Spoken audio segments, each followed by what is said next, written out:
بسم اللہ الرحمن الرحیم۔ السلام علیکم ورحمۃ اللہ وبرکاتہ۔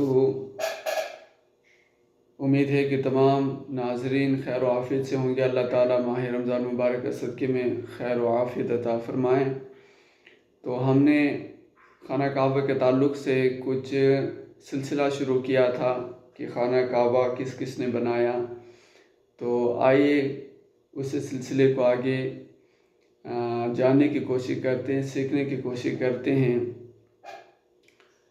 تو میں اس سے پہلے آج کر چکا ہوں کہ خانہ کعبہ کو سب سے پہلے فرشتوں نے تعمیر کیا، فرشتوں نے بنایا، پھر اس کے بعد حضرت آدم علیہ السلام نے بنایا۔ جہاں حضرت آدم علیہ السلام اترے، جبریل امین بھی ساتھ میں تھے، اور جبریل امین نے اللہ تعالیٰ کے حکم سے اس جگہ، یعنی جہاں آج خانہ کعبہ ہے، ایک پر مارا آپ نے، یعنی جبریل امین کے بے شمار پر ہیں، صرف ایک کی پر مارا تو 7ویں زمین کے نیچے تک گڑھا کھودا، پھر اس گڑھے کو، اس بنیاد کو بھرنے کے لیے 5 پہاڑوں کے پتھر لیے گئے اس کھڈے کو بھرنے کے لیے، اور پھر ایک ایک پتھر اتنا بڑا تھا کہ اس کو مشکل سے 30 پہلوان طاقتور ہٹے کٹے نوجوان پہلوان جو کشتی کھیلنے والے ہوں، تو ایسے پہلوان ہو جو چنے ہوئے پہلوان، کم سے کم 30-40 پہلوان ہی مل کر اگر اٹھائیں تو مشکل سے وہ پہلوان اٹھا سکتے تھے۔ تو ایک ایک پتھر اتنا بڑا تھا، تو ان کے ذریعے سے اس گڈھے کو بھر دیا گیا۔ پھر حضرت آدم علیہ السلام نے اس کو خانہ کعبہ، یعنی اللہ کا گھر نظر آنے کے قابل بنایا، اور سب سے پہلے خانہ کعبہ کو بنایا اور طواف کیا، پھر اس کی زیارت کی، تو وہ حضرت آدم علیہ السلام ہیں۔ تو حضرت آدم علیہ السلام ہی ہیں جنہوں نے سب سے پہلے تعمیر کرنے کے بعد اس کی زیارت کی اور اس کا طواف کیا۔ پھر طوفان نوح کے وقت اللہ نے کعبہ کو اٹھا لیا، اس کے بعد پھر حضرت شیث علیہ السلام نے بنایا، اس کے بعد حضرت ابراہیم علیہ السلام اور حضرت اسماعیل علیہ السلام نے بنایا۔ آپ ہی کا قبضہ تھا زمزم شریف پر حضرت اسماعیل اور آپ کی والدہ حضرت حاجرہ رضی اللہ تعالی عنہا کا۔ آپ دونوں ہی گھر کے ساتھ ہی رہتے تھے۔ آپ دونوں کو 5 دن ہو گئے تھے وہاں رہتے ہوئے۔ ایک قبیلہ جس کا نام جرہم ہے، وہ عرفات میں ٹھہرے ہوئے تھے۔ اچانک ان کے 2 اونٹ گم ہو گئے۔ اب ان کو نہیں پتا کہ یہاں پر جہاں پر ہم رکے ہیں، کیونکہ ریگستان علاقہ، پھر ریتوں کا ڈھیر، ایک پہاڑی کی طرح، تو پہاڑی کے دوسری طرف اگر کوئی رکا ہو، ٹھہرا ہو، بیٹھا ہو، کوئی بسیرا ہو، جب تک کوئی آگ نہ جلائی جائے، جب تک کوئی دھواں نہ اٹھے، تب تک پتہ نہیں چلتا۔ تو ان کو بھی پتہ نہیں تھا کہ دوسری طرف کچھ لوگ رہ رہے ہیں، بس رہے ہیں۔ تو وہ بھی اسی کے پاس میں تھے، قبیلہ جرہم کے لوگ۔ تو ان کے 2 اونٹ گم ہو گئے، تو انہوں نے اپنے 2 بندوں کو بھیجا کہ جاؤ تلاش کرو کہ اونٹ گئے تو آخر کہاں گئے۔ تو وہ دونوں تلاش کرنے کے لیے جب باہر نکلے، تلاش کرتے کرتے خانہ کعبہ کے پاس جب وہ پہنچے، تو وہاں انہوں نے خانہ کعبہ کے اوپر اس کے پاس کافی پرندوں کو اڑتے ہوئے دیکھا،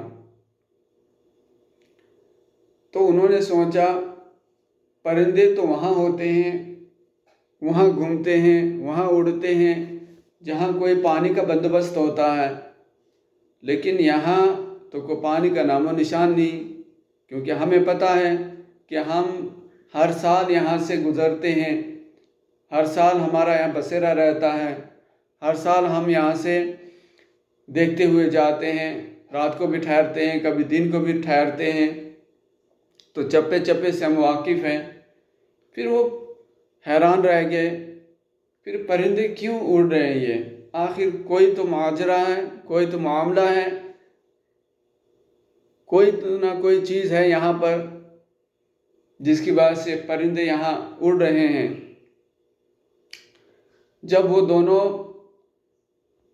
پاس میں پہنچے تو انہوں نے دیکھا کہ جہاں پرندے اڑ رہے ہیں اس کے پاس میں ایک عورت ہے اور ایک بچہ ہے۔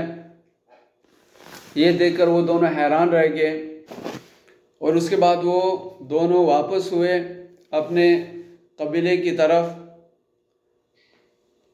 واپس ہونے کے بعد انہوں نے اپنے قبیلے میں، اپنے خاندان میں جا کر انہیں بتایا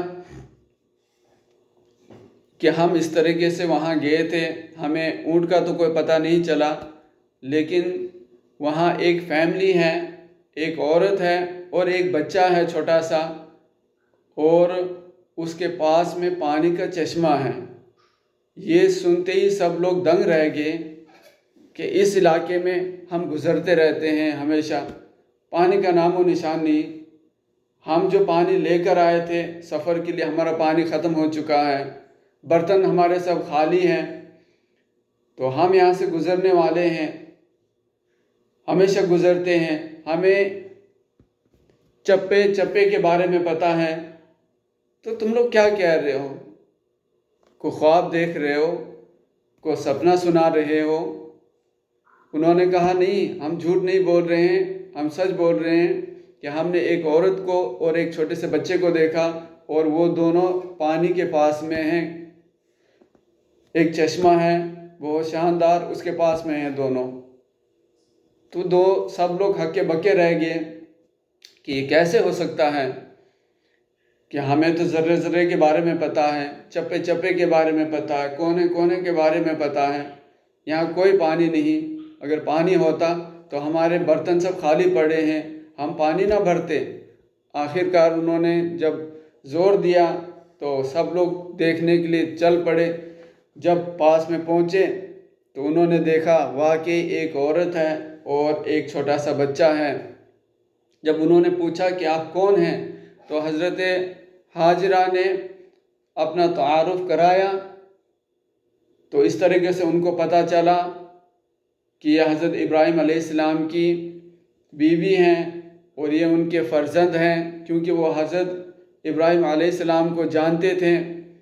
تو اس طریقے سے انہوں نے کہا کہ ٹھیک ہے، ہم نے آپ کو پہچان لیا، ہم آپ سے ایک درخواست کرتے ہیں کہ ہمیں چند دن کے لیے آپ اپنے اس پانی کے پاس میں رہنے دیں، اس کے بعد ہم گزر جائیں گے۔